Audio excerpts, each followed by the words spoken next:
كل عام وأنتم بالخير. guud ahaanba dhulka ay Soomaalidu degto iyo caalamka Islaamka waxa saaka si ballaaran looga oogay tukashada salaada Ciidul Adha. Gobolka Togdheer ayaa sidoo kalena si diiran looga tukaday salaada Ciida. boqolaal ka mid ah shacabka ku dhaqan magaalada Burco ayaa isugu soo baxay garoonka weyn ee kubadda cagta Alamsa Stadium. intii aan la gelin salaada Ciida waxa shacabka la hadlay maayirka degmada Burco Maxamed Yuusuf Cabdiraxmaan Muraad iyo gudoomiyaha gobolka Togdheer Maxamuud Cali Salmaan Ramaax iyagoo oo shacabka ugu baaqay inay sacfiyaan waxaanay digniin adag u direen dhalinyarada magaalada Burco oo maalmaha Ciida ku kaca falalid ku ah diinta Islaamka.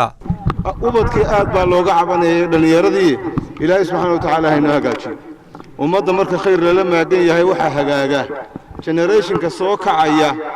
iyo ummadda madaxdeeda ayaa Ilaahay subhanahu wa ta'ala iswaafajiyay Ilaahay labadaba hayno hagaajiyo si hagaajiyo labadaba annagu waxba islaam nin adigiisa baa ku jiro oro daranay lama yiraahdo laakiin ayaan daranay waa la yiraahdaa nin geelisi la qaaday baan u jeedaa waxba hagran mayno laakiin waxaan iska codsanaynaa in nala shaqeysaan taasi waa taa afis baanaynu kaanahay dhamaantiin kulli madaxda inta waa la duraya waa la maagaya horena waa u sheegnay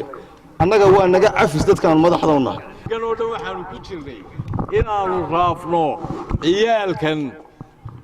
fusuqa iyo fasahaadka faraha badan leh ku haya khaasatan masaajidada agteedii bay dhufays ka dhigteen markaanu konton soo qabanno kontonkii waalid subaxdii way ka hor barooranayaan aad baanu runtii uga dulqaadanay waxaanu samayn doonaa xabaglayaashaanu ka bilaabaynaa arrimo badan baanu qaadaynaa ninkii ku marmarsoon doono baaday ku taalaa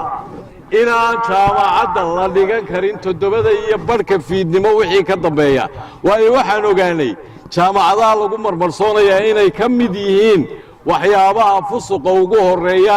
ee inanta gurigooda kaga dhaxayso qaar ka mid ah dadweynaha reer Burco ayaa iyaguna dhankooda u hambaliyay ummadda Islaamka iyo eheladooda ku kala nool dunida daafaheeda kala duwan. ciid mubaarak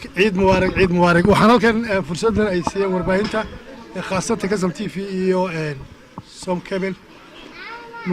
hambaliyada munaasabadda ciid Adha inaan halkan ka diro waxaan ugu horeyn u dirayaa hooyaday iyo family-ga iyo caruurtayda waxaan u dirayaa hambaliyada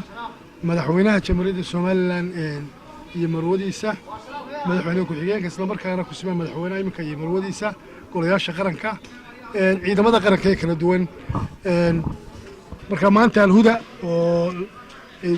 la dumiyay oo la doonayay in dublis lagu sameeyo oo masaajid ku yaala bartamaha magaalada Burco oo la wada garanayo oo qadiimiya oo runtii muddo xidhnaa oo imika dublis lagu sameeyo waxa la doonayay in masaajidka la dhiso ummadda Islaamka meel kasta ay joogaan waxa leeyahay waa garan kartaa masaajid la dhisaa reer Soomaaliland iyo muslimiintaba in masaajidka dhismihiisa laga qaato salaamay ummadda reer Soomaaliland oo ugu horeeya madaxweynaha qaranka iyo marwadiisa iyo madaxweynaha ku xigeenka iyo marwadiisa waxa kale oo salaamaya ciidamada qalabka sida ciidamada qaranka jiida hore jooga waxa salaamaya waalidkay iyo caruurtayda iyo xaaskayga iyo hooyaday qaali waxaan kale oo salaamaya cid kasta oo magacayga muuqayga taqaan boos mubaarak kullu caam wa antum bikhair ummadda islaamku meel kasto ay joogto aad iyo aad baan u salaamayaa ciid mubaarak baan leeyahay hooyo waa qaali dhammaan hooyooyinka ummadda Soomaaliyeed meel kasto ay joogaan gaar ahaan labadayda hooyo Khadra Cabdi Baraf iyo Faysal Qaybdiid waxaan kale oo salaamayaa marwadeyda koobaad السلام يا هويدي يا باي يا abtiyaashay iyo ayeeyday iyo awooga ciid mubaarak ballee waxaan halkan ka hambaleynayaa munaasabadda ciidda awgeed ummadda muslimiinta dhammaan meel kasta ay joogaan daafaha caalamka gaar ahaan Jamhuuriyadda Soomaaliland waxaan leeyahay ciidan ciideeda ku gaadha bashbashii barwaaqo sharaxa xisbiga wadani madaxweynaha mustaqbalka waan leeyahay